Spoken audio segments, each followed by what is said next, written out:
3 en Canarias. La tarde. Pilar García Muñiz. COPE. Estar informado.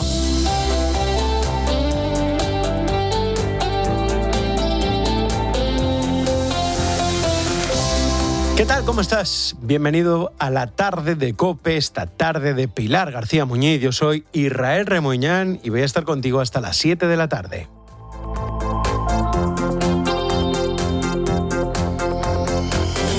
Ocho días después de la entrada masiva de migrantes por la frontera de Ceuta, el debate se centra en los que más preocupan, los más vulnerables, que son los menores.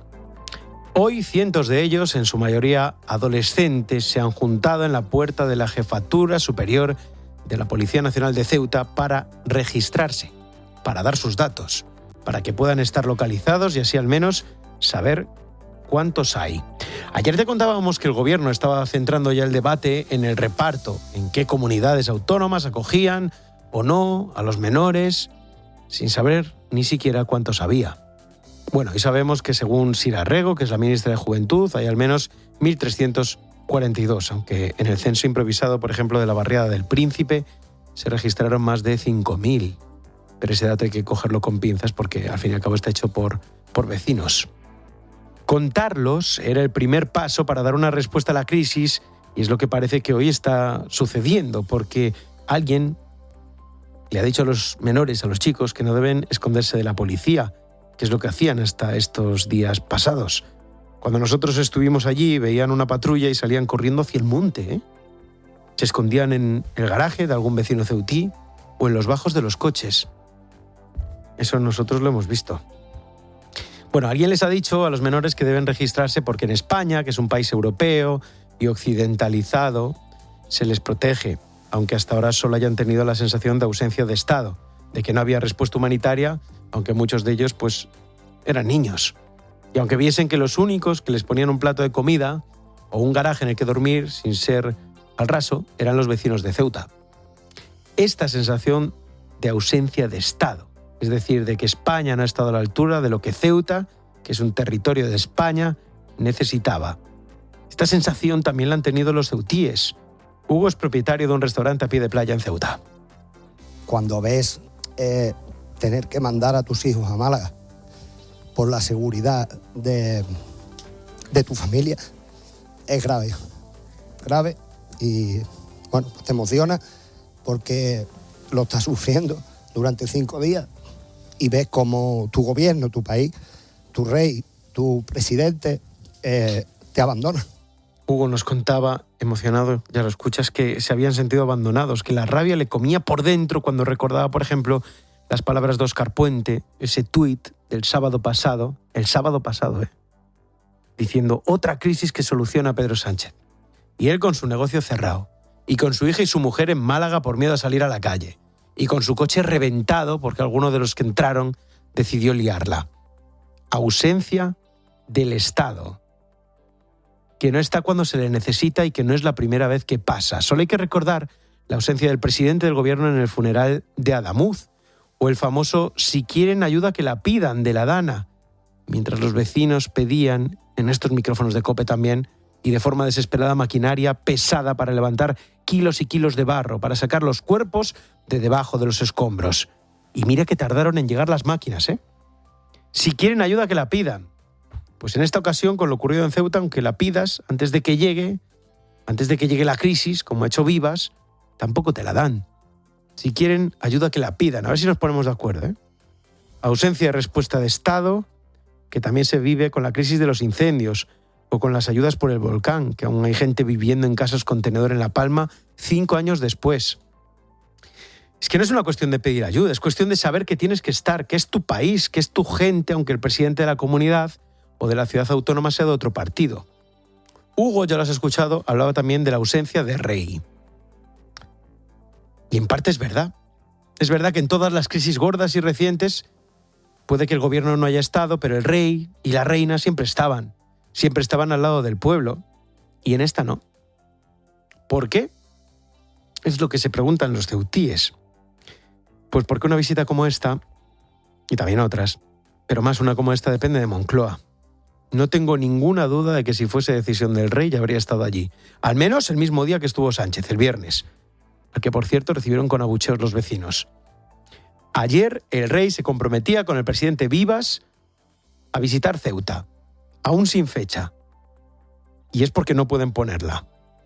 Hoy Óscar López, ministro del Gobierno, decía esto. Normalidad absoluta. Su Majestad el Rey visitará Ceuta cuando sea oportuno y habrá una coordinación absoluta al respecto. Cuando sea oportuno. Hombre, oportuno es ir ya. Es más, ya iría tarde. ¿Oportuno para quién? ¿Para los ceutíes? ¿Para Moncloa? ¿Para Marruecos? Es un tema delicado, ¿eh? Escucha al presidente Vivas ayer en la Comisión de Asuntos de Interior del Parlamento Europeo. Nuestra población se siente triste, impotente, inquieta, temerosa y preocupada. Y tiene motivos, porque es inevitable preguntarse si esto no se producirá en otro momento, y ese será el definitivo para la caída al abismo, para dejar de ser lo que somos, España y Europa, y porque se ha puesto en evidencia ante los ojos del mundo que somos extraordinariamente vulnerables. Más claro agua. Ya se habla del miedo de los ceutíes porque el tema de fondo es ese. Tienes un vecino que no acaba de aceptar que eres otro país. Los analistas e historiadores que conocen bien Marruecos, como Taleb Ali-Salem, que es analista político saharaui, aseguran que todos los reyes de la historia reciente de Marruecos tienen una baraca, es decir, un hito en su reinado que les hace pasar a la historia. Mohamed V logró la independencia de Francia. Hassan II, la Marcha Verde, es decir, que España saliese del Sáhara. Mohamed VI, que es el actual, consiguió que Estados Unidos reconociese la autoridad marroquí sobre ese Sáhara occidental. Y en la hoja de ruta de Hassan III, que es el hijo de Mohamed VI, el que pronto accederá al trono, estaría recuperar Ceuta y Melilla. Así lo dicen, recuperar, aunque nunca hayan sido suyas, aunque lleven más de 500 años siendo españolas. Y los ceutíes, como es lógico, pues preocupados, porque además de la falta de respuesta por parte del gobierno a esa crisis humanitaria, a esa crisis de seguridad que siguen viviendo, se encuentran que no hay ni un reproche a Marruecos. A lo que ellos consideran y señalan, así nos lo han dicho, como el culpable, el que ha permitido la entrada, el que ha permitido que sus civiles se lancen al mar y se jueguen la vida hasta el punto de perderla. 141 personas habrían fallecido según Caminando Fronteras, y no ha habido ni un reproche por parte del gobierno español. Antes han reprochado a Italia. Sin ir más lejos, hoy mismo de nuevo. Han reprochado los controles que están haciendo en sus fronteras, controles que hacen a los viajeros que llegan de España. Un ultimátum han lanzado: o levantan los controles o España adoptará medidas proporcionales. Reprochan antes al país que controla sus fronteras que a aquel al que ha puesto en riesgo y que ha desatado el caos dentro de las tuyas. Y están pasando más cosas. Viernes, antesala de un fin de semana caluroso de agosto, día perfecto para salir en busca de una playa o de un lugar más fresco. Vamos hasta la Dirección General de Tráfico para ver cómo está la situación a esta hora, porque se prevén muchísimos desplazamientos. Marta Mínguez, buenas tardes. Buenas tardes. En estos momentos les pedimos precaución por varios accidentes que generan retenciones en Vizcaya, en la A8 en Musquí, sentido Cantabria, también en Málaga en su salida por la A7 en El Palo, en la salida de Sevilla por la 66 en el Ronquillo, sentido Mérida, y también en la salida de Cádiz por la CA33 en la Cortadura. Además van a encontrar dificultades en la circulación en las salidas de la capital por la A1 en Circuito de Jarama, A2 en Torrejón, A3 en Rivas, A42 en Getafe y A5 en Arroyo Molinos. También en la salida de Zaragoza por la AP68 en el entorno de Montalbarba. En Barcelona se complica la AP7 en Martorell en sentido Tarragona, y en Valencia la A7 en Paterna hacia Castellón. Más complicaciones en la A7 en Málaga y Fuengirola, todo ello en ambos sentidos, y también en Cádiz en su entrada por la A4 en San Fernando. Gracias, Marta. Y siguen llegando noticias de lo ocurrido en Venezuela, de ese desastre tremendo con los terremotos. Se han identificado los cadáveres de 4 miembros de una familia de la localidad de Marín, en Pontevedra, que estaban desaparecidos en esos terremotos registrados el pasado 24 de junio. COPE Vigo, José Jardón. Pues así es, el Ayuntamiento de Marín confirmó en sus redes sociales la noticia que todo el mundo temía, la muerte de Lía, Ulises, Adela y Josvani, una familia de origen venezolano que residía en esta localidad de la Ría de Pontevedra y que estaba de visita en su país de origen durante los terribles terremotos del pasado mes de junio. La familia estaba en Venezuela para encontrarse con sus familiares y se alojaban en la región de La Guaira, que fue una de las regiones más golpeadas por estos seísmos. El consistorio de Marín también ha expresado su pésame no solo a la familia y amigos, sino también a toda la comunidad escolar del Colegio de la Inmaculada, que era donde estaban escolarizados los 2 menores fallecidos en esta tragedia. Y crece el interés por el eclipse total de sol, porque podremos vivir el próximo miércoles aquí en España un momento único.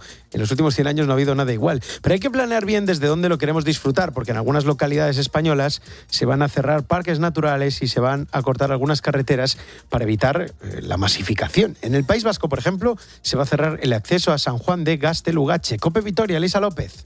En El Pozo, ahí está el gozo de quienes habían planeado ver el eclipse desde la ermita de San Juan de Gaztelugatxe, el icónico paraje de la costa vasca que se eleva sobre el mar a través de 241 peldaños y que fue la fortaleza de Rocadragón en la serie Juego de Tronos, cerrará el acceso a las 2 de la tarde ese día. El motivo, la decisión adoptada desde la Diputación de Vizcaya y los ayuntamientos de Baquio y Bermeo para evitar aglomeraciones en uno de los espacios naturales más visitados de Euskadi para minimizar las afecciones a la movilidad. Un operativo se encargará de instalar puntos de control en este islote y lo mismo ocurrirá en parques naturales de la provincia, como el emblemático de Gorbea, para poner coto a las multitudes que busquen disfrutar desde las alturas del apagón solar.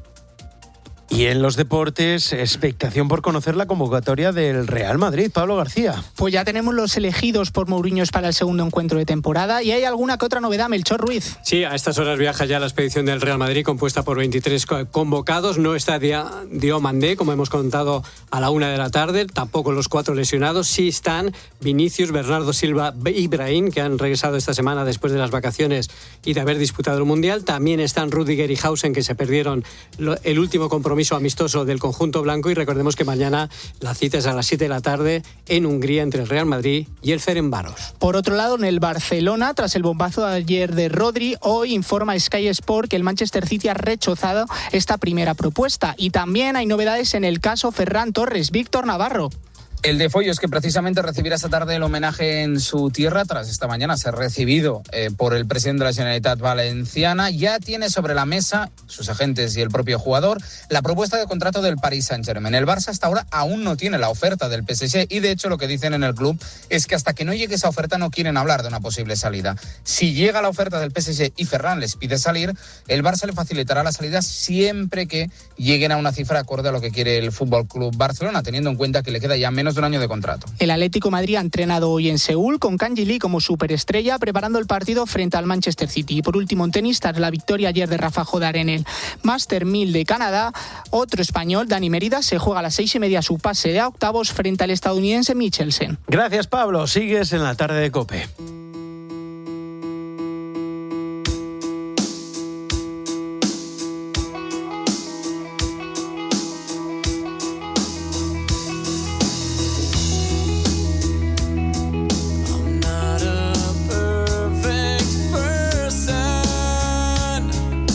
Cuatro y 13 minutos de la tarde, 3:13 si nos escuchas desde las Islas Canarias. Más de una semana después de la crisis migratoria en Ceuta, la ciudad autónoma sigue estando lejos de la normalidad, te lo venimos contando. El ánimo de los ceutíes está afectado y por sus calles siguen deambulando miles de migrantes en situación irregular y sin tener garantizadas las mínimas condiciones de seguridad y de salubridad también para ellos.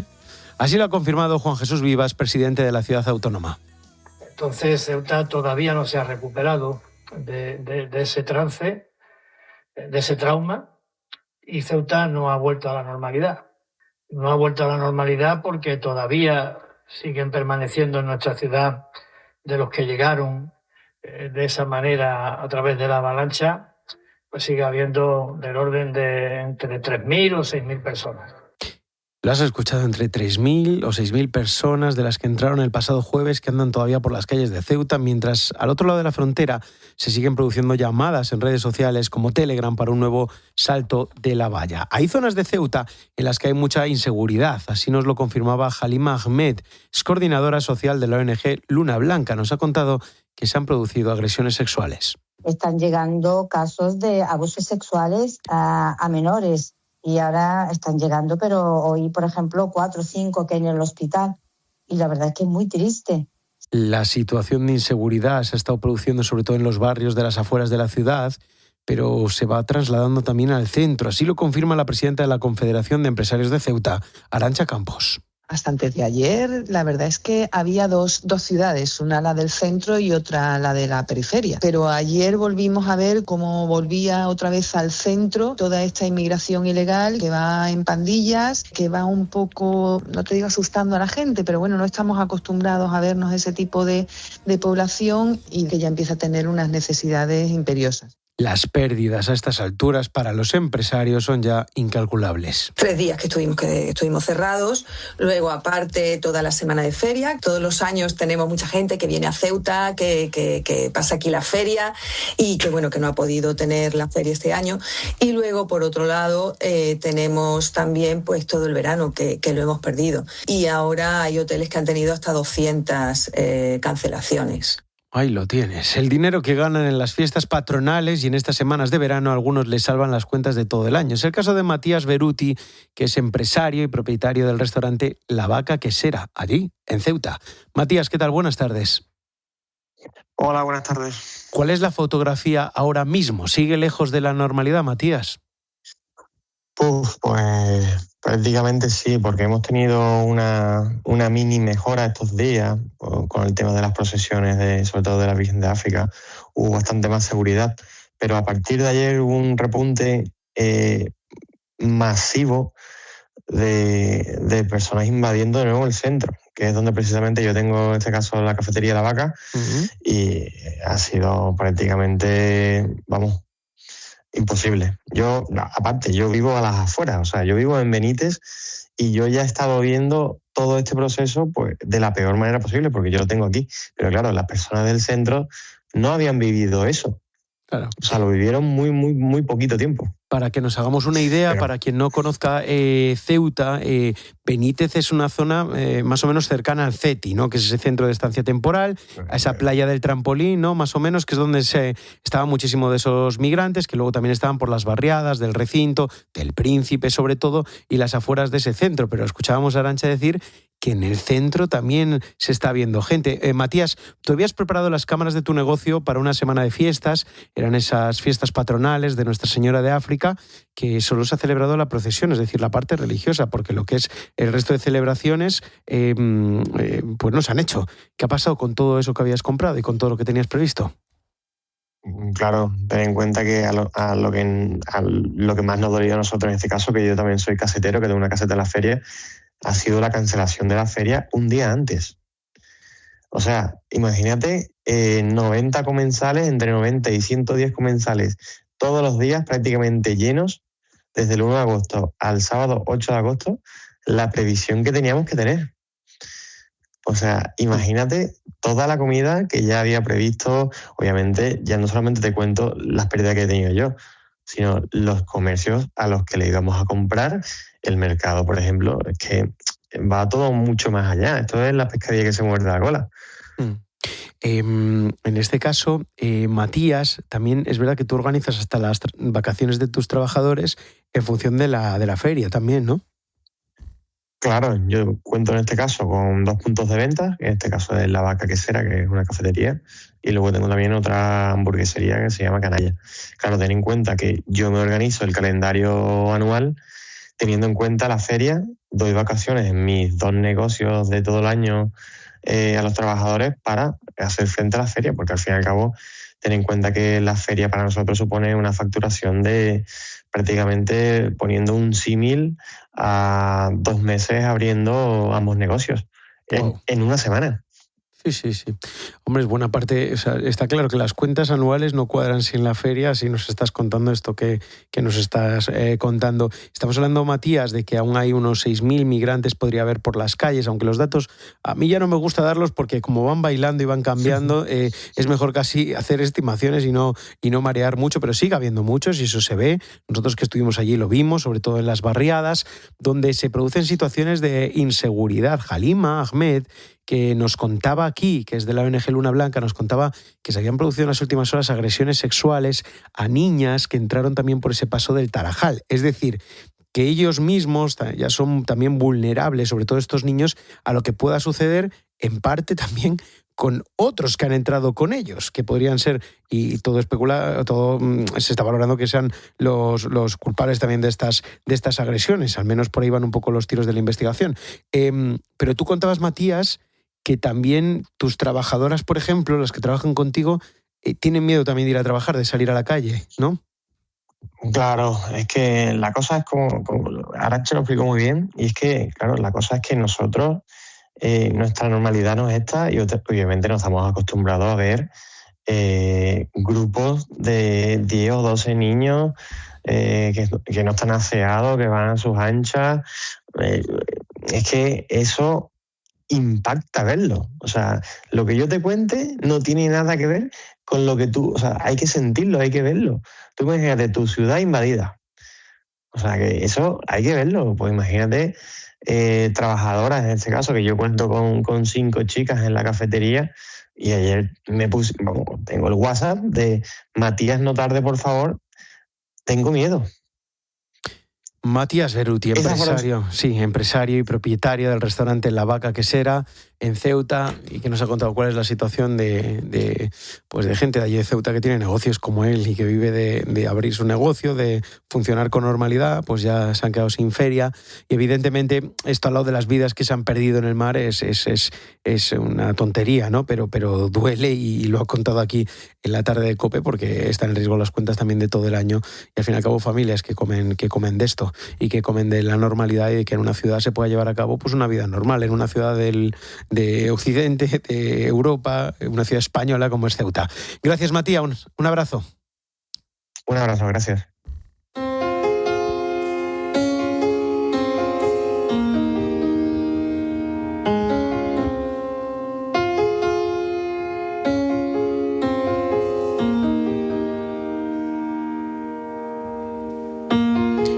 Lo que se está viviendo en Ceuta es una crisis de seguridad. Hemos escuchado a empresarios que tienen miedo a la hora de abrir sus negocios, o a ceutíes que no quieren salir a la calle porque en algunos puntos de la ciudad la situación vuelve a estar descontrolada. Pero también es una crisis humanitaria, no podemos olvidarnos de eso. Una crisis que tiene en el centro a menores que siguen vagando hoy, 8 días después, por las calles de la ciudad.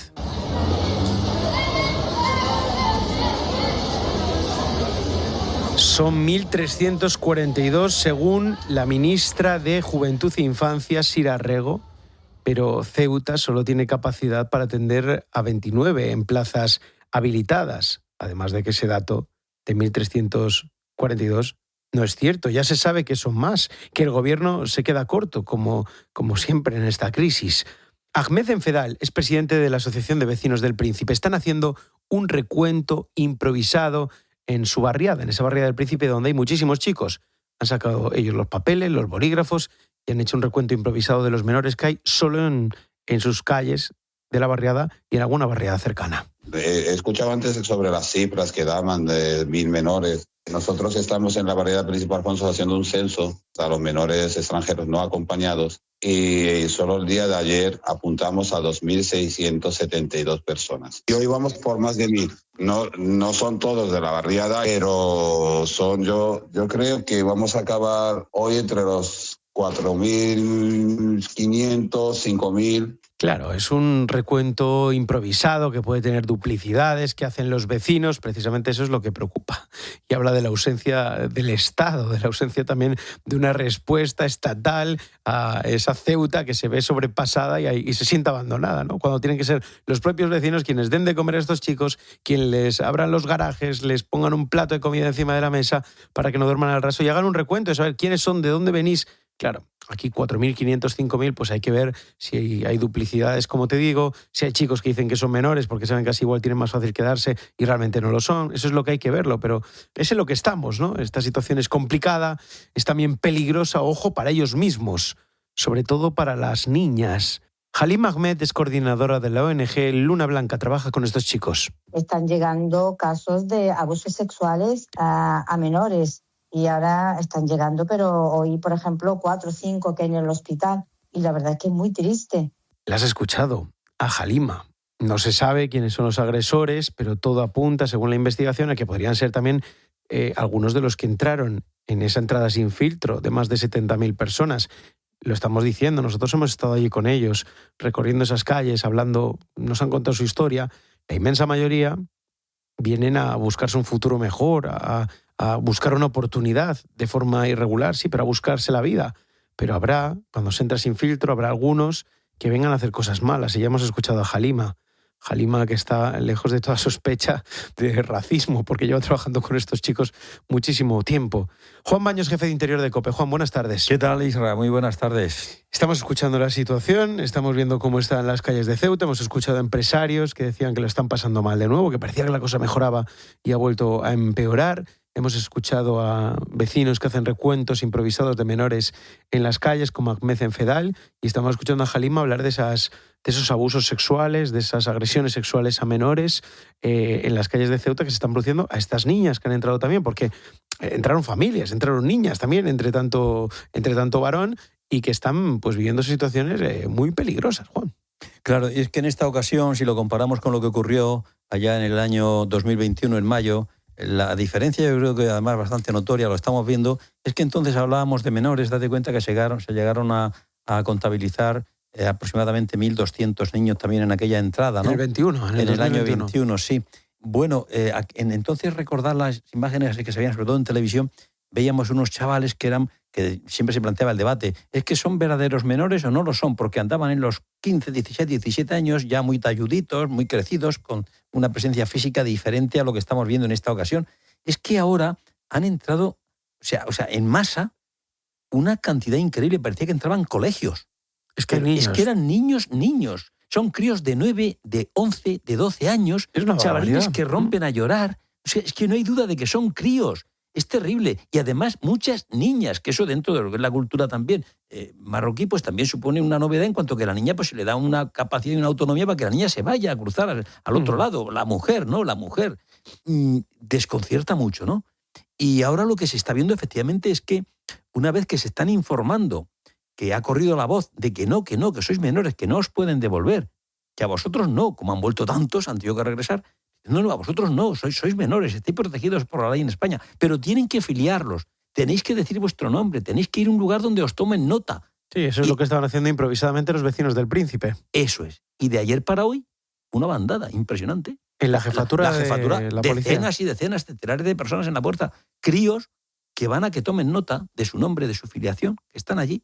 Vamos a ver, se está interpretando que probablemente, dicen algunas fuentes, que probablemente sean que han entrado ahora, o no, también podría haber los que han entrado ahora, más otros críos que andaran por ahí escondidos, azapados, quitados de la circulación, es que ahora dan la cara y salen de otras entradas probablemente. No se sabe, y ya llevamos más de una semana, la verdad, pero falta ese control, sí. Fíjate que los que estaban escapando, que ahora, como dices, Juan, pues les han debido informar de que al ser menores están protegidos y han ido a esa jefatura de la que tú hablas, no sé, 200, 300, 400, que se ve esa fila que había en el exterior.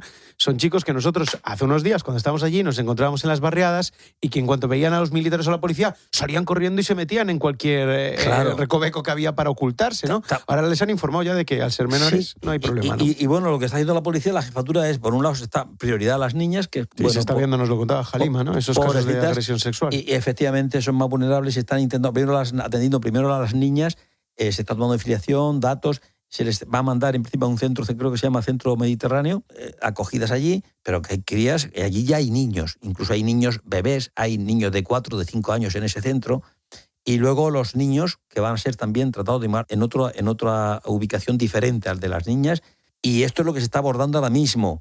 Lo cierto es que, claro, se tiene que tomar la afiliación policial del dato de la cría, del crío, se supone que la reseña, la foto, la reseña fotográfica, el nombre que él dé, Y con todo esto se pasa a disposición de Fiscalía de Menores, y después ya Fiscalía de Menores comunica a la comunidad autónoma que se hace cargo de ellos. La comunidad autónoma, en este caso la ciudad autónoma de Ceuta, se tiene que hacer cargo de ellos. La Fiscalía después lo que tiene que poner en marcha es un proceso por el cual una comunicación a Marruecos para que Marruecos confirme las identidades, se contraste ese dato que ha facilitado la criatura, que se está intentando averiguar, porque eso es un proceso lento y largo, ¿eh? Es un proceso, y luego se les pide a la familia, se debe de contactar, identificar, localizar a la familia, y la autoridad marroquí tiene que comunicarle si se quiere hacer cargo de la criatura. ¿Sabes qué pasó en el año 2021? ¿Qué pasó? Que la inmensa mayoría nos decía que no. Claro. Fíjate que nosotros hablábamos con uno de ellos, perdóname Juan, Adam se llamaba, y Adam nos contaba que su madre ya le dio el visto bueno de venir. Adam tenía 16 años, claro. Que le dijo que ok, que para adelante que fuese. En cuanto llegó a España le pidió el teléfono a un ceutí que estaba allí, un niño ceutí también, que ahora estaba jugando con ellos, pasaban el día en la playa, ¿no? Después de la entrada. Le dejó el teléfono y dijo, mamá, ya estoy aquí, está todo bien. Y la madre le dijo, genial, hijo mío, pues ya nos veremos cuando pueda ser, y que encuentres un futuro mejor. ¿Y sabes qué pasó en el año 21, que ahora no se puede repetir? Pues que entonces se inició de una manera muy decidida, vamos a devolver lo más rápido posible, se devolvieron como 52 criaturas o 54, creo recordar, y hubo una sentencia contra quien decidió esa devolución, y fue la delegada del gobierno entonces, y creo que fue la vicepresidenta, la exdelegada del gobierno, tengo aquí, y la exvicepresidenta ejecutiva del gobierno de Ceuta. Sí, del gobierno de Ceuta, sí. Recordarás, a Mabel Deu y Salvador Mateos. Hubo una sentencia.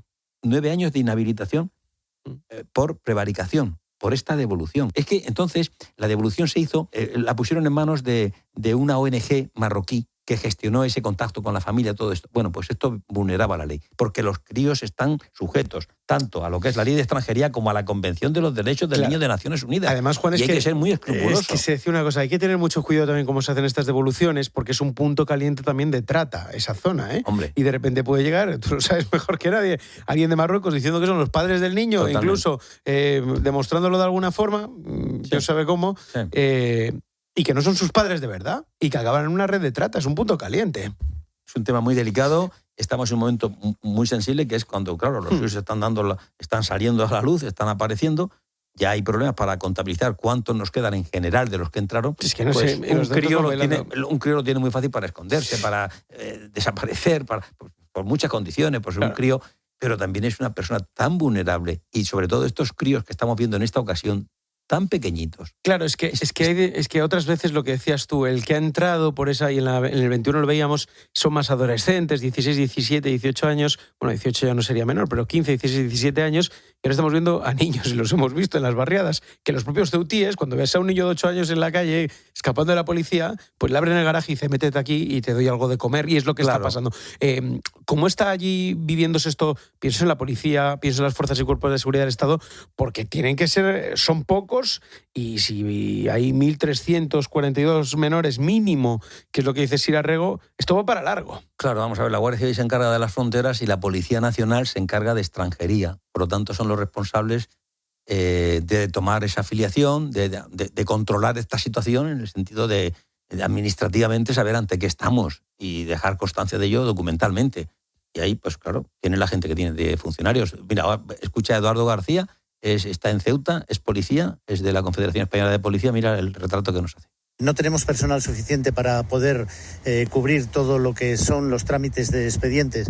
Si tenemos más de 1.500 o 1.600 menores, es prácticamente imposible que 6 funcionarios, 8, puedan identificarlos a todos y se proceda a la realización de todo el expediente. Es prácticamente imposible, es que es inhumano. Pues fíjate. Y ese expediente lleva tiempo, ¿eh? Tiene derecho el niño con un abogado a reclamar, primero de todo, la voluntad del niño. ¿Quieres volver o no quieres volver? Luego la evaluación que tiene que hacer el equipo técnico. ¿Dónde estaría mejor esta criatura? ¿Aquí o allá? ¿Con su familia? Esto lleva un proceso largo. Y tenemos, hubo un refuerzo de 6 funcionarios de extranjería, recuerdo al principio de la crisis, Eduardo hablaba de 8, más o menos. Bueno, no tengo lo que ellos dicen. Son los que están allí sobre el terreno, pero hubo un reforzamiento de 6 funcionarios. En cualquier caso, probablemente insuficientes ante lo que tenemos delante, una auténtica avalancha de críos que salen de debajo de las piedras y que tenemos una situación muy, muy, muy extrema. Juan Baño, jefe de Interior de COPE. Gracias. Gracias a ti.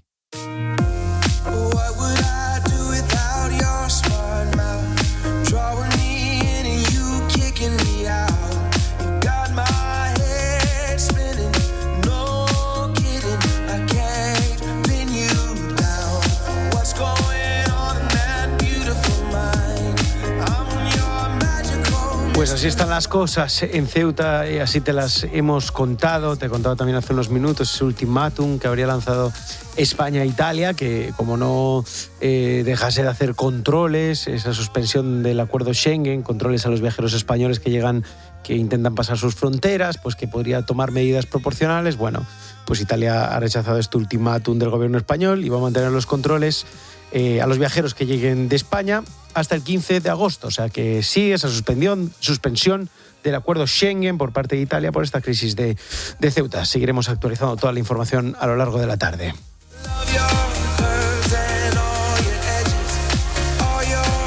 Y en un pequeño pueblo italiano de unos 2.000 habitantes, precisamente, varios turistas han decidido poner fin a sus vacaciones antes de tiempo al considerar insoportable un sonido curioso, el de los cencerros.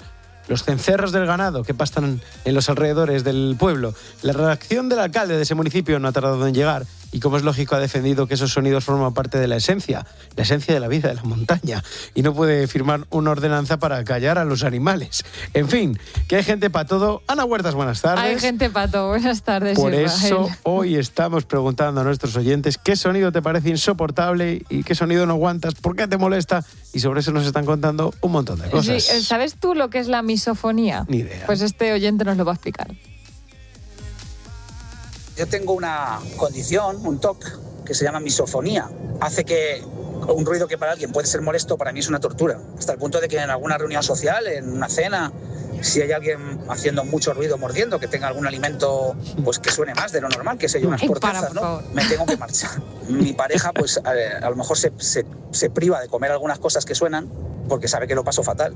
Muy fuerte, ¿eh? Es que lo he buscado. ¿Sabes qué? Yo había escuchado algo así, que por ejemplo, el típico ruido del boli contra la mesa, en plan, este ruido, ¿sí? Hay gente que como lo hagas así mucho, que empieza a rayarse, pero se raya, pues se pero llama se raya misofonía. que se bloquea y se tiene que pirar, ¿eh? Sí. Sí. Sé que está leyendo que es un trastorno neurológico claro, y que, mira, dice, es una disfunción en el sistema nervioso central y entonces interpretan esos ruidos, madre mía, no sé hablar, ruidos, como una amenaza real y entonces activan el mecanismo de lucha o huida. Es que hay gente que de verdad que no es culpa de ellos, escuchan esto Pobrecito. y se sienten amenazados, de verdad, lo dicen. Qué ahí, horror, ¿no? este oyente decía que al final, pues oye, Sí, que sí. se aprende a vivir con ello, pero que se sufre. Sí. Mira, y a mí este otro sonido, ¿qué te voy a decir? A mí me gusta. Buenas tardes, gente. El sonido que no puedo soportar es que no puedo con él, ¿eh? Es cuando en un yogur, ¿vale? El recipiente es de cristal y ya no queda yogur y estás ahí media hora rascando. Oye, es que no puedo, ¿eh? O sea, me voy de la habitación, no puedo con él, no sé por qué. ¿Algún psiquiatra que me diga algo? ¿Vale? Un saludo. El clink, clink, clink, clink, a mí me gusta. Sí, pero es que mola porque hay gente que cuando se pregunta por estos temas a los oyentes, que empiezan como, a medida que lo van contando, que se nota que le están dando Sí. de entera a ellos y dicen, es que no puedo con esto, de verdad, es que no puedo con esto. Esperamos mensajes, ese sonido que no aguantas. En el 607 15 0602. Mira cómo hago. Mira cómo hago. Mira cómo hago. Me voy. Mira cómo hago con el boli.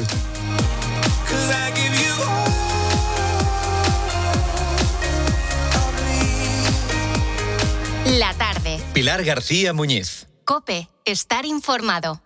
Hay muchas formas de contar la actualidad. Esta es la nuestra. Detrás de cada cartel de cerrado, se alquila, se traspasa, se esconde la historia de una familia. Este verano sigue conectado a la linterna de COPE, de lunes a viernes desde las 7. Y a partir del 31 de agosto, te esperamos en una nueva temporada juntos con Ángel Expósito.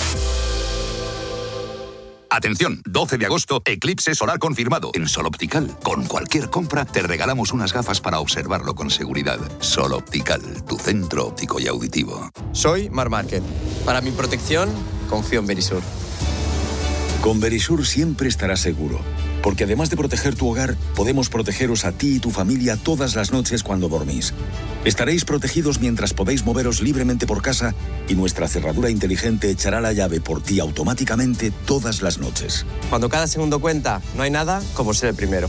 Llama a Verisur al 900-666-777. Verisur. Diferencias entre hacer un arroz o un sabroz, versión radiofórmula. Un arroz. Cae varios puestos en nuestra lista. Un sabroz. Y nuestro número 1, el hitazo del momento, ¿eh? Si vas a hacer un arroz, elige Brillante Sabroz y hazte un auténtico experto en arroz porque queda siempre en su punto. ¿Vas a hacer un arroz o vas a hacer un sabroz? Escuchas La Tarde. Y recuerda, la mejor experiencia y el mejor sonido solo los encuentras en cope.es y en la aplicación móvil. Descárgatela. En Alcampo, del 7 al 9 de agosto tienes el bonito por piezas enteras a 6,45 euros el kilo. Oferta disponible en hipermercados, supermercados y alcampo.es, en Península y Baleares. En Alcampo sales ganando. ¿Has perdido pelo y pospones la decisión? Confía en Insparia gracias a su exclusivo trasplante con tecnología BotHair Ultra Plus. Permite extraer más unidades foliculares y la recuperación es más rápida. Resultados muy naturales y duraderos con todas las garantías médicas. Recupera tu pelo en Insparia. Me preocupa la salud de mi familia. Aunque lo que de verdad me preocupa es que mis vecinos de al lado estén más sanos que nosotros. Es que verles tan sonrosaditos me pone mala. Por eso tengo mi seguro de salud con Becerro y Acebes. Porque además de cuidar de los míos, se aseguran de que ellos estén cada día peor. No sé muy bien cómo lo hacen, pero mira, ahí se les oye toser. La publicidad no necesita llegar a esto para ser eficaz. Basta con que salga en la radio, porque la publicidad en radio se valora como más creíble y cercana. Por eso es más eficaz para tu marca. Hazte inolvidable. Anúnciate en radio. Los fines de semana en la radio. A ver, dice Gil Manzano, lo va a explicar. El deporte con Paco González, Manolo Lama y el mejor equipo de la radio deportiva. Penalti. Claro, es penalti. Ha pitado penalti. Los fines de semana todo pasa en tiempo de juego. Todo pasa en COPE.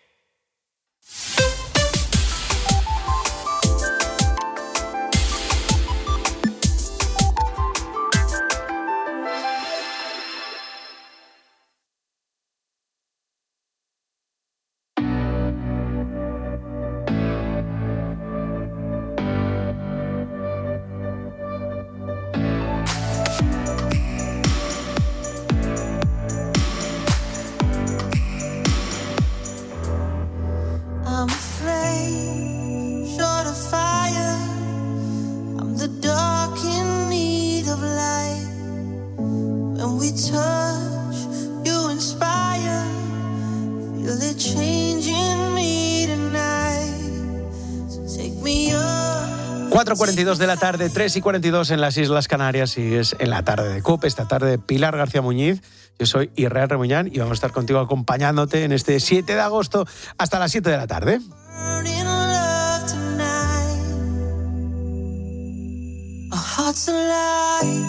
Y mira este dato, ¿eh?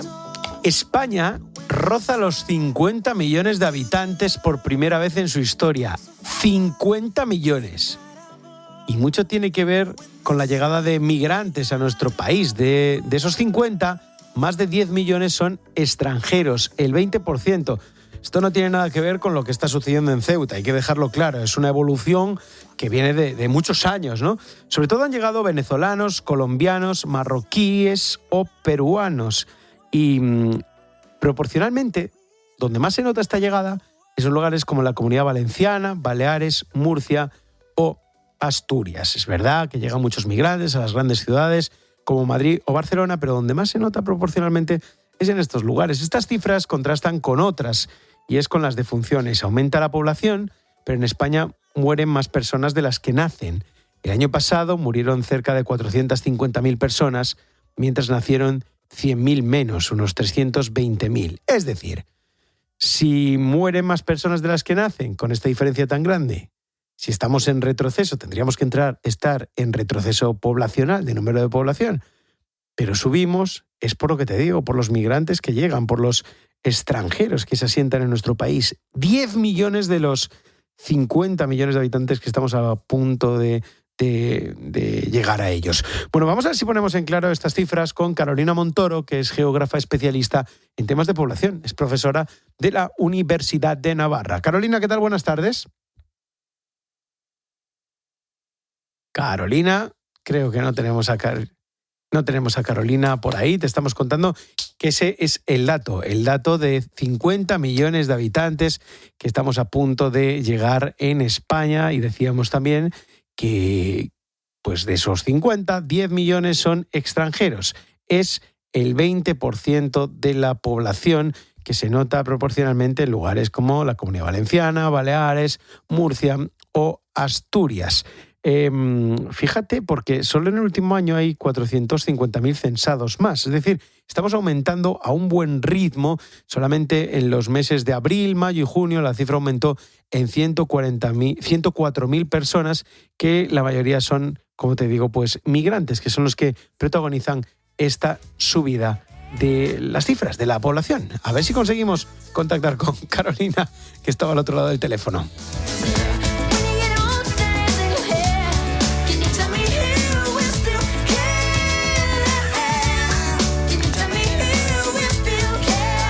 Creo que ya tenemos por ahí a Carolina Montoro, profesora de la Universidad de Navarra, geógrafa especialista en poblaciones. Carolina, ¿qué tal? Buenas tardes. Hola, buenas tardes. Ahora te tengo por ahí, que nos has pegado ahí un susto. Cuando te hemos saludado y no estabas. No, se ha cortado, sí. Se ha cortado, no pasa nada. En la radio pasan estas cosas, sobre todo si es radio en directo. Carolina, vamos a ver, aquí lo que nos va cuadrando y vamos ahí pues enlazando datos y se van buscando explicaciones, ¿no? Siempre se dice que España estamos en retroceso, ¿no? Al menos que hay más defunciones que nacimientos, pero ahora estamos a punto de llegar a los 50 millones y sabemos que 10 son extranjeros, es decir, que han nacido fuera. Esto es lo que explica que estemos en aumento poblacional, ¿no? Eso es. Cuando hablamos del crecimiento de las poblaciones, hay que tener en cuenta el juego de dos saldos. Por un lado, lo que llamamos saldo natural, que es la diferencia entre nacimientos menos defunciones, y como bien decías, pues en nuestro país nacen menos personas de las que fallecen. Y en segundo lado, el saldo migratorio, y es la diferencia entre las personas que vienen a nuestro país y las que se van. Y ese saldo para nosotros es positivo, vienen más personas de las que se van. Y esto es lo que explica que a pesar de perder población de forma, digamos, natural, sigamos creciendo como país, ¿no? Como el total de población, quiero decir. La gran diferencia es que cambia la composición de esa población. Estos cálculos que hacemos, Carolina, hacen pensar que tampoco son del todo ciertos, porque habrá muchos de estos migrantes que no están censados o que no están controlados, ¿no? Mira, normalmente las personas migrantes lo primero que quieren es poder acceder a cosas tan sencillas dependiendo de las edades, ¿no? Imagínate que llega una familia, los niños tienen que acceder al cole. Lo primero, o claro. Es necesario ir al médico. Es decir, las personas que llegan a nuestro país, normalmente de las primeras cosas que aprenden es que es necesario que estén empadronados en un hogar, porque eso es lo que les da el acceso a estas cosas, ¿no? Estas cosas que, insisto, dependiendo de la edad, pues son básicas, ¿no? Estoy buscando trabajo, ¿dónde vivo? Pues la referencia es el lugar en el que estoy empadronado. Es cierto que podemos tener lo que se llama migrantes que no tienen, que han entrado de forma irregular, ¿sí? Y pueden no estar contados. Pero en cualquier caso, lo más normal es que el número de migrantes que tenemos, aunque a veces sea difícil tener un número exacto, sí que podemos saber de una manera. No es verdad que tengamos bolsas de migrantes que no sabemos exactamente cómo son de grandes. ¿Me explico? Sí. No. Eso ya hace tiempo que no. Carolina, yo claro, viendo datos de Italia, por ejemplo, un país con similitudes con España, ¿no? Los extranjeros son algo más de 6 millones, sin embargo Italia son 60 millones, es decir, que es un 10%. Sí. En España estamos hablando de que es un 20%, es decir, son muchos más. ¿Hay algún motivo, proporcionalmente, por el que prefieran España? Es decir, ¿es por nuestra posición geográfica? ¿Es por nuestro idioma? ¿Es por las conexiones con América Latina? ¿Por qué es? Pues es un poquito, mucho de lo que estás diciendo, ¿no? Es decir, no hay un único factor, sino que hay una combinación de distintos factores. Por ejemplo, el hecho de, piensa que durante mucho tiempo España era, más que simbólicamente, era realmente la puerta de entrada para Europa. España tenía acuerdos especiales con muchos de los países de América Latina. ¿Eso qué significaba? Que el hecho para ellos era, para las personas de América Latina que querían llegar a Europa, muchas veces España podía no ser el destino deseado, pero sí era el destino más fácil. Primero, culturalmente. Segundo, por esos lazos culturales y también de tipo administrativo, ¿no? Que les podía permitir agilizar los procesos de regularización. En fin, también es verdad que durante mucho tiempo España ha tenido una parte importante de la economía, lo que llamamos economía informal, ¿no? O economía sumergida. Pero estamos hablando ya también de hace años, ¿no? En cualquier caso, eso permitía que personas que entraran de una forma legal, con un visado, a través del aeropuerto, una vez que se agotaba el tiempo del visado que tenían por vacaciones o por estudios o por lo que fuera, permanecieran, ahora ya sí, de forma irregular en nuestro país. Trabajando, claro. Y pudieran encontrar trabajo, eso es. Normalmente en esos sectores en los que, bueno, pues seamos francos, menos dinero se gana, más difíciles son y más sencillo es, ¿no? Estar bajo el radar. Claro. Me refiero a la agricultura, me refiero al trabajo cuidando a personas, construcción en su momento, en fin. Carolina, una última pregunta que te quería hacer. Siempre que se sube población, es decir, siempre que España aumenta población o un país aumenta población, ¿es bueno para la economía, por norma general? ¿Es que un país crece? ¿O hay retos, a ver cómo me respondes esto brevemente, o hay retos que son difíciles de llevar cuando esto sucede? Pienso en la crisis de vivienda, por ejemplo, o pienso en el paro juvenil. Sí. Aquí el tema es que se mezcla algo que tiene que ver con la población, y la población en sí misma o la migración en sí misma no es ni buena ni mala. Y otro elemento que es cómo están las cosas. Es decir, cuando la economía va bien, para todos está bien, es bueno tener población. ¿Me explico? Sí, sí. Cuando hay una situación económica o hay un problema de paro o ahora con la vivienda que está tan cara, pero eso no es debido a los inmigrantes. Eso es debido a cómo está funcionando en estos momentos el sistema en nuestro país. ¿Por qué seguimos teniendo un paro que podría ser mucho más pequeño entre la población joven? Pues porque la población joven en muchos casos está muy bien formada y no quieren, no pueden acceder a los trabajos en los que hace falta gente, mano de obra. No sé si me explico. Es como si tuviéramos las piezas de un puzzle mal puestas, ¿no? Sin terminar de encajar bien. Pero me atrevo a decir que tiene mucho que ver con cómo funcionan las cosas en el país y el tipo de medidas políticas que se toman. Pues Carolina Montoro, profesora de la Universidad de Navarra, geógrafa, que ha venido a hablar con nosotros sobre este dato, analizarlo un poco. España está a punto de llegar a los 50 millones de habitantes. 10 de esos 50 millones son de origen extranjero y es lo que explica que a pesar de que nazca menos gente, a pesar de que muera más gente de los que nacen, pues sigamos subiendo. Gracias, Carolina, por estar en la tarde hoy. Un placer. Un abrazo. Buenas tardes.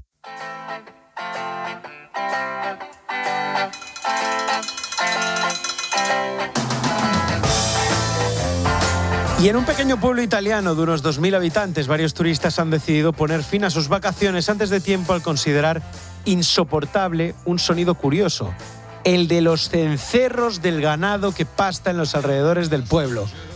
Bueno, si no quieres ese sonido, pues no sé para qué te metes. La reacción del alcalde de ese municipio no ha tardado en llegar y, como es lógico, ha defendido esos sonidos porque forman parte de la naturaleza y del sonido habitual y no va a mandar callar a los animales. Ana Huertas, buenas tardes.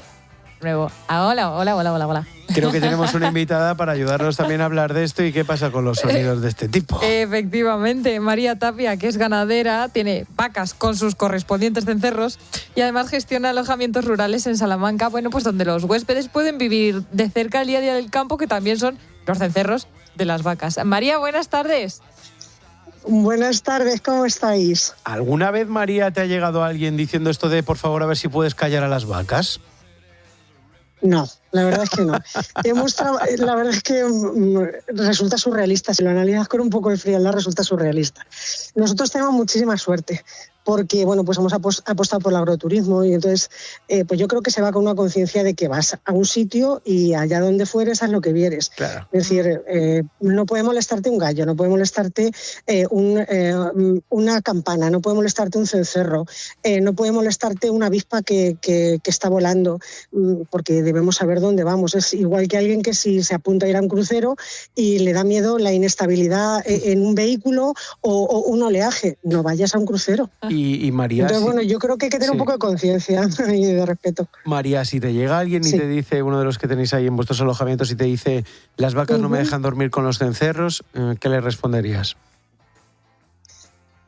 Pues la verdad no se me ha dado el caso, pero me quedaría bastante impresionada, lo primero. Y lo segundo intentaría... Yo creo que después de este programa que estáis haciendo y estas noticias que están siendo tan interesantes, creo que vamos a explicarles la importancia del cencerro desde el momento 1, para que entiendan que para nosotros el cencerro es una herramienta de trabajo. Con el cencerro lo que intentamos es tener ubicadas a nuestras vacas en el momento X. Y entonces, si les quitamos los cencerros, pues no sabemos dónde están. Y segundo, según suena un cencerro, sabemos si están comiendo, si están tranquilas. Yo me extraña muchísimo que por la noche sería en la madrugada, sonara mucho el cencerro, porque ellas cuando están tumbadas, pues el cencerro no funciona. Pero bueno, como se le hace mucho calor ahora, pues a lo mejor pastan a primera hora de la mañana, claro, o cuando empieza a hacer fresquete, claro.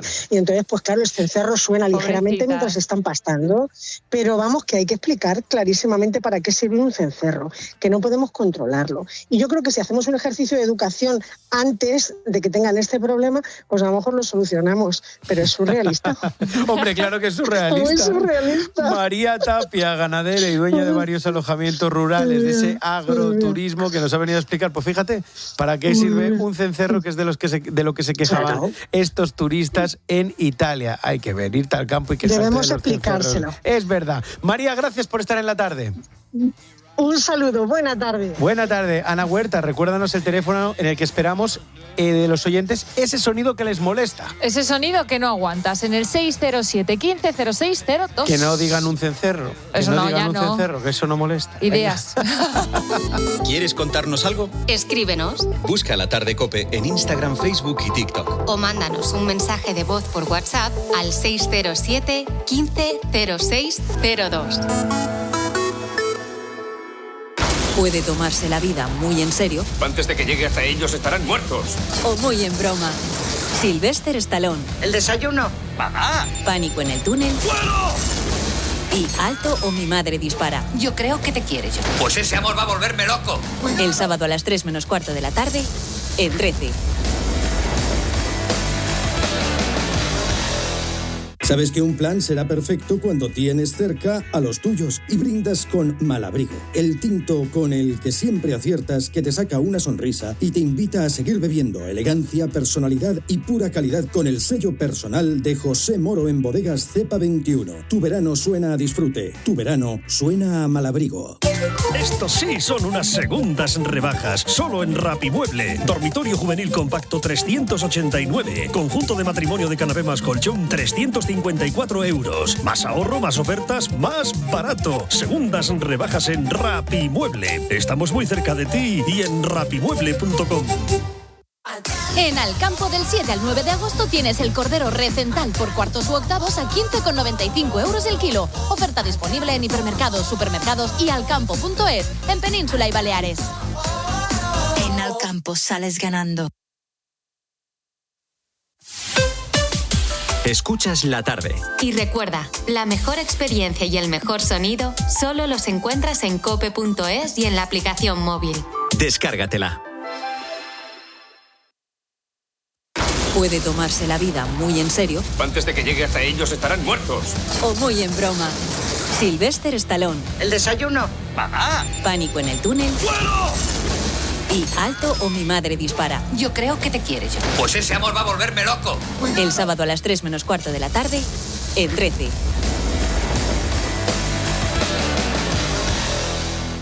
Meter la maleta, la tuya, la suya, la de tus hijos, sombrillas, toallas, abanico y crema de sol. ¿Has cogido el bañador? Has cogido bañador. Rotonda, salida, atasco, 20 kilómetros, 90, 200, que si tengo hambre, que si tengo sed. ¿Cuánto falta? ¿Cuánto falta? ¿Cuánto falta? ¿Cuánto falta? ¿Cuánto falta? ¿Cuánto falta? Y...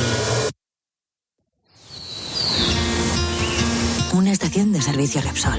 Uf, qué bueno es parar. Sobre todo cuando tienes buen café, tus chocolatinas favoritas, irresistibles bocadillos de jamón y los mejores servicios en carretera. Se hace camino al parar. Repsol.